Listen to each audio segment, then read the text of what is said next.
کہ دنیا سے میں اس سے بدترین مثال نہیں ملتی. ایک طرف نیتن یاہو جیسے لوگ ہیں اور ایک طرف نریندر جی مودی جیسے لوگ ہیں جو کہ اسٹیٹ ٹیررزم کے ذریعے دوسرے ممالک میں مداخلت کرتے ہیں, اور نہ صرف مداخلت کرتے ہیں, وہاں کے شہریوں کو نشانہ بناتے ہیں.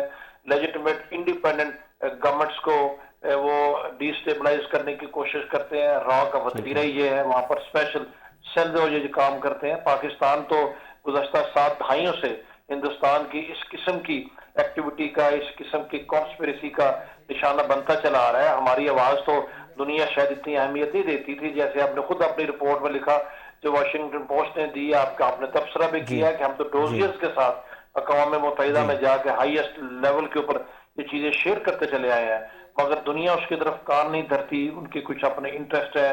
ہندوستان ایک بڑا ملک ہے, وہاں پر پالیٹکس کام کرتی ہے, انٹرنیشنل گروپنگ کام کرتی ہیں, بہت ساری علاقائی تنظیموں کا رکن ہے. وہ ایک بڑا لینڈ ماس کے حساب سے بھی, پاپولیشن وائز بھی. تو ظاہر ہے جہاں پر اسٹیٹ انٹرسٹ ہو تو وہاں پر یہ چیزیں نہیں دیکھی جاتی. لیکن آپ نے درست فرمایا, ابھی یہ چیزیں کوئی ڈکی چھپی نہیں ہے, ابھی یہ آپ ان کو چھپا نہیں سکتے. پاکستان کے بلوچستان کا علاقہ ہو یا ہمارا خیبر پختونخوا کا علاقہ ہو, یہاں پر تو کھل کے کہیں پر ٹی ٹی پی کی کھل کے مدد کر رہے ہیں, تو کہیں پر بی آر اے جیسی دہشت گرد تنظیموں کی مدد کر رہے ہیں. پاکستان کے اندر وہ شہریوں کو نشانہ بناتے ہیں. خطے کے دوسرے ممالک کو بھی یہی شکایت ہے. بنگلہ دیش بھی کھل کے ہندوستان کے متعلق اس طرح کی شکایت کر رہا ہے. ہندوستان کی گورنمنٹ یہ سمجھتی ہے کہ اس طرح کے کام کر کے وہ نظریں چھپا سکتے ہیں, دنیا کی نظروں سے اوجھل ہو سکتے ہیں, اور پروبیبلی وہ یہ کنٹینیو رکھ سکتے ہیں. میرا نہیں خیال اس طرح کنٹینیو رکھنا مشکل ہوگا, کیونکہ ابھی دیکھیں, ابھی آپ جیسے آپ رپورٹ میں بھی ذکر کیا کہ کینیڈا اور امریکہ میں جا کے جب سکھ رہنماؤں کو نشانہ بنائیں گے, اور جی سکھ رہنما وہاں کے سٹیزنز ہیں, اور وہاں ان ممالک میں اپنے شہریوں کے حقوق کے اوپر کوئی سمجھوتا نہیں ہوتا. تو اس طرح کے جب آپ کام کریں گے تو پھر دنیا کے سامنے آپ ایکسپوز تو ہوں گے, اور بالکل جب آپ ایکسپوز ہوں گے پھر آپ کے پاس دفاع کوئی نہیں رہتا. آپ کا یہ سوال بڑا امپورٹنٹ ہے کہ لوگ اس پہ کان کیوں نہیں دھرتے, اس طرف توجہ کیوں نہیں دیتے. ریزن اس کی وہی ہے کہ اپنے انٹرسٹ کی بات ہے. جب یہاں کا کسی کا انٹرسٹ ہرٹ ہوگا تو وہ چیخے گا. جب تک برطانیہ اور امریکہ اور کینیڈا میں ان کے شہریوں کو ہندوستان کی راؤ نے ٹارگٹ نہیں کیا تھا, وہ بھی بات نہیں سنتے تھے. ابھی چونکہ وہ خود کا ٹارگٹ ہو رہے ہیں تو نہ صرف بات سنتے ہیں, بلکہ آپ نے دیکھا کہ گزشتہ سال ہندوستان کے سرکاری دورہ منسوخ کر دیا امریکہ کے صدر نے اسی طرح کی رپورٹس کی جی بنیاد پر, اور کینیڈا کے پرائم منسٹر نے بھی ہندوستان کو آڑے ہاتھوں لیا. ایون کہ ڈپلومیٹک مشنز تک جو ہے نا کرٹیل کر دیا گیا. تو یہ چھوٹی ڈیولپمنٹس نہیں ہیں, بڑی ڈیولپمنٹس ہیں. امید کی جانی چاہیے کہ اس سے کچھ عقل کے ناخن, وہ ہوش کے ناخن لیں گے. لیکن جو اس طرح کے لوگ ہوتے ہیں جس طرح کا رجیم انڈیا میں ہے, وہ رجیم ان کو اتنی جلدی عقل آتی نہیں ہوتی. وہ الٹیمیٹلی اپنے ملکوں کے لیے کاؤنٹر پروڈکٹیو ثابت ہوتے ہیں, اور وہ یہ سمجھتے ہیں کہ وقتی طور پر شاید سب کو زیر کر لے, لیکن لانگ رن میں جا کے وہ اقوام, وہ ممالک جو ہیں وہ سفر کرتے ہیں. اور گائے بگائے بار بار اس طرح کی رپورٹس کا منظر عام پہ آنا, جی اور صرف رپورٹس نہیں ہے, لیجٹمیٹ اور اس میں بڑے پکے ثبوتوں کے ساتھ اس طرح کی رپورٹس کا منظر عام پہ آنا, جس میں فگر دیے گئے ہیں, نام دیے گئے ہیں, اور ہندوستان کے ڈپلومیٹس جو کور میں ہوتے ہیں وہ پکڑے جاتے ہیں. وہ ان کی کوئی نیوی کا افسر ہے جیسا کلبھوشن یادو تھا, کلبھوشن جی اس کے بعد آپ کو پتا ہے کہ قطر میں ان کے لوگ پکڑے گئے, سزائے موت تک ان کو اناؤنس کی گئی, جو کہ وہاں پر ہے کہ یہ کام کرے. تو ان کا تعلق بھی ہندوستان کی نیوی کے ساتھ تھا.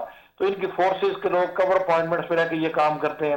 ابھی چند دن پہلے کابل میں جو ٹارگٹ یہ لوگ ہوئے ہیں, تو وہاں پر بھی بیٹھے کو ایسا کام یقیناً یہ کر رہے تھے کہ لوگ ان کو ٹارگٹ کرتے ہیں. تو یہ ایک جی خطرناک ڈیولپمنٹ ہے. ہندوستان کو اس طرح کی روش پر مسلسل چلنے کی اجازت نہیں دی جا سکتی. دنیا کو جی پاکستان کی آواز پر کام دھرنے چاہیے اور ان چیزوں کو سیریس لینا چاہیے.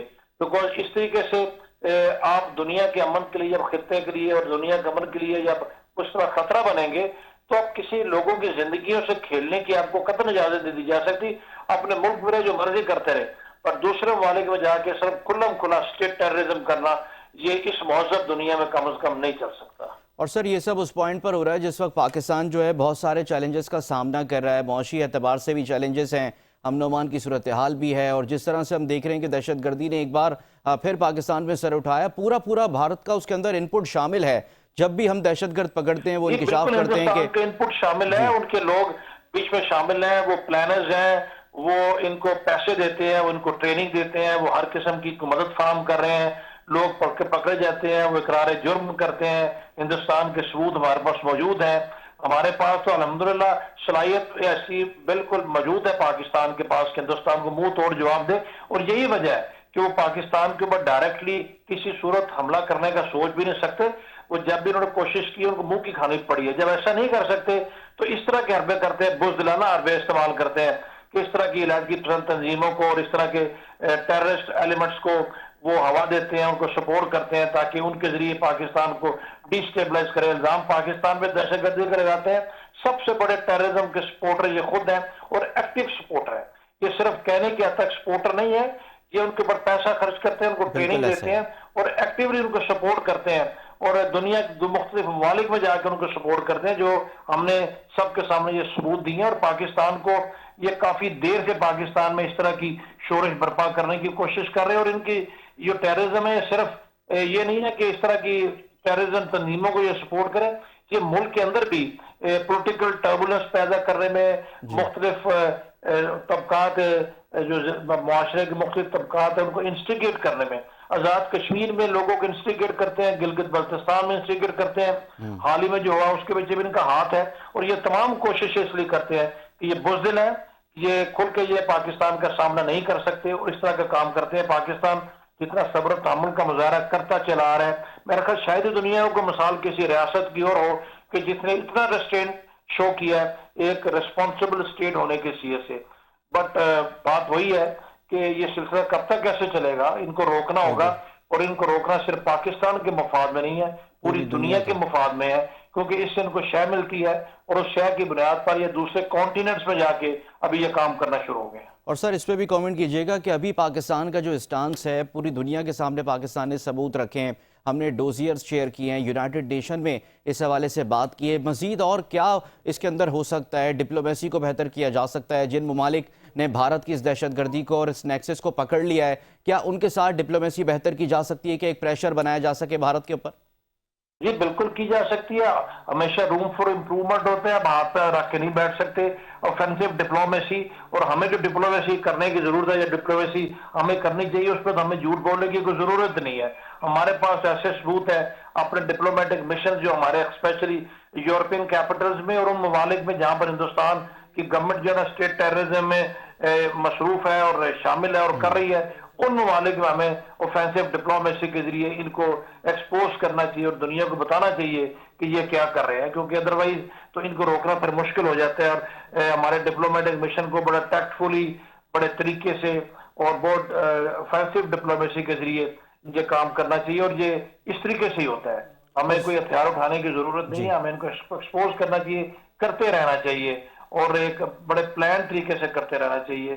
اور میرا خیال ہے کہ یقیناً وہ لوگ ابھی یہ بات سمجھنا تو شروع ہو گئے ہیں, کیونکہ خود بھی شکار ہو رہے ہیں اور کچھ مجبوریاں ہوتی ہیں. بٹ ڈیفینیٹلی اگر ہم یہ کرتے رہیں گے, تسلسل کے ساتھ کرتے رہیں گے اور ثبوتوں کے ساتھ کرتے رہیں گے اور جارحانہ طریقے سے کرتے رہیں گے, تو یقیناً اس کے فروٹفل رزلٹس ملیں گے. اور سر اس پہ بھی کامنٹ ایک آپ کیجئے گا ضرور کہ اس وقت جو ہم پاکستان کی صورتحال دیکھ رہے ہیں, اکنامک اسٹیبلٹی کی جانب پاکستان تیزی سے بڑھ رہا ہے. ہماری جو عسکری قیادت ہے, ہماری جو سویلین گورنمنٹ ہے, سب ایک پیج پر ہیں, اور معیشت کا جو ایجنڈا ہے وہ سب سے اوپر اس وقت رکھا گیا ہے. تو سر کس طرح سے اب مؤثر طریقے سے جو اندرونی چیلنجز ہیں جو پاکستان میں رہتے ہوئے پاکستان کو ڈی سٹیبلائز کرنے کی کوشش جو قوتیں کر رہی ہیں, ان کو فورسز ہماری جواب دے بھی رہی ہیں اور مزید سخت کارروائی بھی ان کے خلاف ہوگی سر, اور کس طرح سے ان کو جو ہے اس نیکسس کو توڑا جا سکتا ہے سر؟ پاکستان میں رہتے ہوئے جو فورسز یہ کام کرنے کی کوشش کر رہی ہیں وہ اسی طرح کے ایلیمنٹس کی شے پہ کر رہی ہیں. وہ ان کے تانے بانے باہر سے ملتے ہیں, سوشل میڈیا کو یوز کرتے ہیں, ان تمام ریسورسز کو یوز کرتے ہیں. ان کو ایکسپوز کرنا چاہیے, ایک کاؤنٹر نیریٹو کے ذریعے ہر وقت ایکسپوز کرنا چاہیے, عوام کو آگاہ کرنا چاہیے تاکہ لوگ اس طرح کے ایلیمنٹس کی سپورٹ نہ کرے. باقی اس وقت فوج اور ہماری جو پولیٹیکل گورنمنٹ ہے ان کی جو انڈرسٹینڈنگ چل رہی ہے وہ ملک کے لیے بہت بہتر ہے. اکنامک انڈیکیٹرز بہتر ہو رہے ہیں, ملک سٹیبلٹی کی طرف الحمدللہ جا رہا ہے, اور یہ سب کلیم کرنے کی بات نہیں ہے, آن گراؤنڈ نظر بھی آ رہا ہے, ہر لحاظ سے نظر آ رہا ہے. ان حالات میں ہمارا دشمن ہر وقت چاہے گا کہ اس نیکسس کو, یعنی کہ فوج اور پولیٹیکل گورنمنٹ کا جو اتنا سٹرونگ پازیٹیو نیکسس ہے, اس کو کسی حد تک ڈسٹرب کیا جائے, جو کہ کسی صورت نہیں ہونے دینا چاہیے. اور یہ جتنے بھی ایلیمنٹس ہیں ملک کے اندر ہے کہ ایسا کام کرنے کی کوشش کرتے ہیں, پبلک کو یوز کرتے ہیں. ان ایلیمنٹس کو ایکسپوز کرنا وقت کی ضرورت ہے, اور ان کو ایکسپوز کرنے کے لیے تمام وہ ذرائع برے کار لینا چاہیے جو کہ لائے جا سکتے ہیں. اور میرا خیال ہے اس کے لیے جی کوئی اتنا مشکل کام نہیں ہے. اگر آپ سوشل میڈیا کا افیکٹو یوز کریں اور سوشل میڈیا کے ٹھیک ہے ذریعے ان لوگوں کو ایکسپوز کریں. دوسرا جو الیکٹرانک میڈیا ہے, پرنٹ میڈیا ہے, جو پبلک پلس ہے, جو پبلک کو جو چیزیں میٹر کرتی ہیں, جس سے پرسپشنز بلڈ ہوتی ہیں, اس میں ہر طریقے کے ہمیں ذرائع استعمال کرنے ٹھیک ہے چاہیے. اوپینین میکرز کو یوز کرنا چاہیے ٹھیک ہے تاکہ یہ لوگ ایکسپوز کسی صورت بھی بننے دینا چاہیے جس کے لیے کچھ قوتیں سر توڑ کوشش کر رہی ہیں. اور ٹھیک جیسے ہے کچھ فرمایا اس کے لیے ملک کے اندر موجود ایلیمنٹس کو استعمال کیا جاتا ہے, بیکاز سب سے بڑا ڈینجر نیکسس وہی ہوتا ہے. ان کو ہمیں کسی صورت استعمال نہیں ہونے دینا چاہیے. بالکل سر, بہت شکریہ. بریگیڈیئر ریٹائرڈ بابر علاؤالدین صاحب ہمارے ساتھ موجود تھے. اور جب پروگرام میں ہم آگے بڑھیں گے تو پاکستان کی پالیٹکس پہ اس وقت کیا ہو رہا ہے. کل مذاکرات کا ایک اہم دور ہونے جا رہا ہے. حکومتی کمیٹی اور پاکستان تحریک انصاف کی کمیٹی اسمبلی سیکریٹریٹ میں کل بیٹھنے جا رہی ہے, اور دونوں جانب سے جو ہے پاکستان تحریک انصاف کی جانب سے اپنے مطالبات رکھے جائیں گے. حکومت کی جانب سے یہ دیکھنا ہوگا کہ نرمی دکھائی جاتی ہے کہ نہیں دکھائی جاتی ہے. پاکستان تحریک انصاف اپنی کمٹمنٹ سے پیچھے ہٹتی ہے. پروگرام کے اس اگلے حصے میں ہمارے ساتھ دیگر مہمان بھی ہمارے ساتھ ہوں گے. ہمارے ساتھ ہی رہیے گا. یہاں پہ وقت ہوا ایک بریک کا. ویلکم بیک ناظرین. پروگرام میں ایک بار پھر آپ کو خوش آمدید کہیں گے. کل انتہائی اہم دن ہے پاکستان کی پالیٹکس کے حوالے سے. بڑا بریک تھرو ہوا ہے. حکومتی کمیٹی اور پاکستان تحریک انصاف کی کمیٹیوں کے درمیان مذاکرات شروع ہو گئے ہیں. ایک دور مذاکرات کا ہو چکا ہے.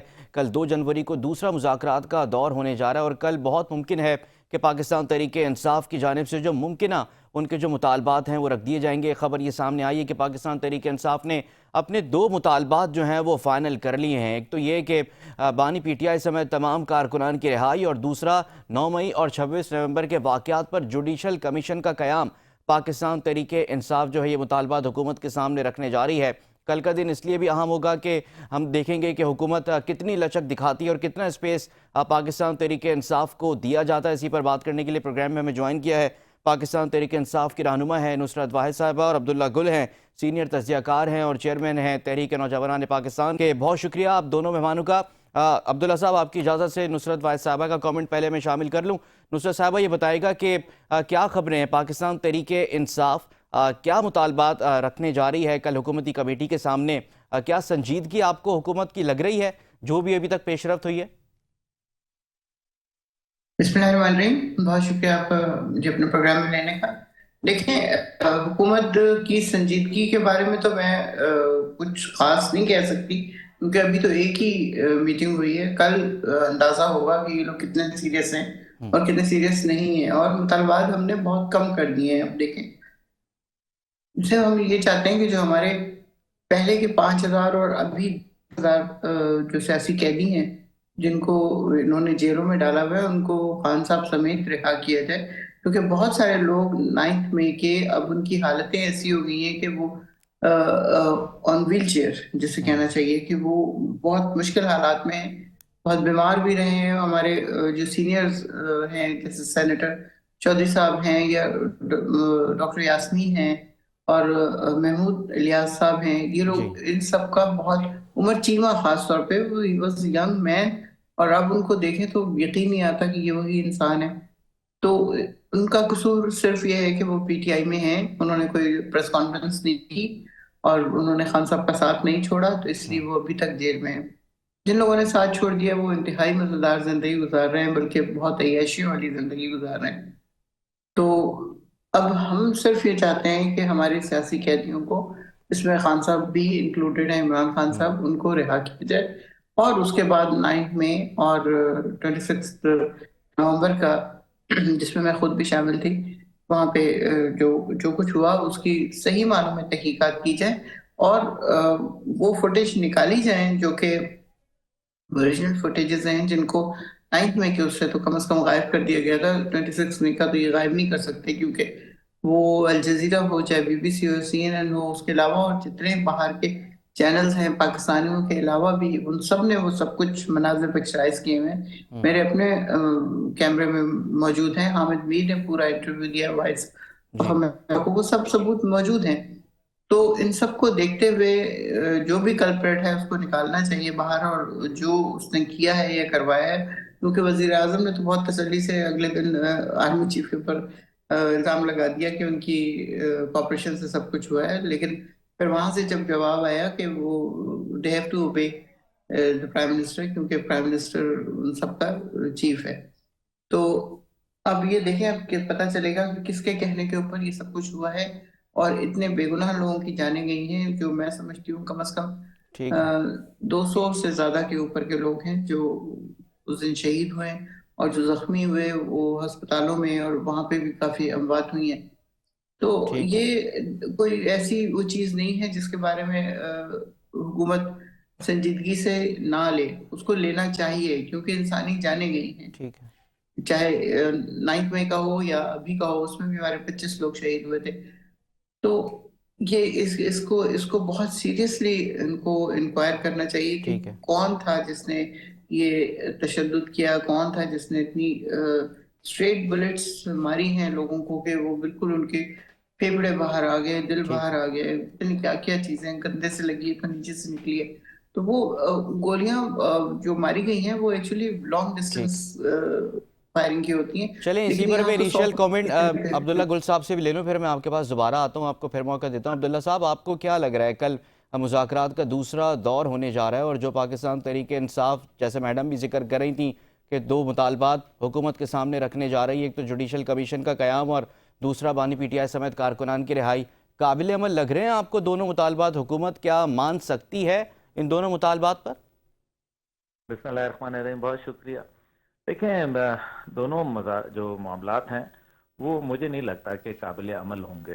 اس کی وجہ یہ ہے کہ پہلی بات یہ ہے کہ ان کی رہائی جو ہے وہ تو ظاہر ہے، وہ تو ایک عدالتی پروسیس میں گئے ہوئے ہیں، اور عدالت جو ہے وہ رہائی دے سکتی ہے، حکومت تو نہیں دے سکتی۔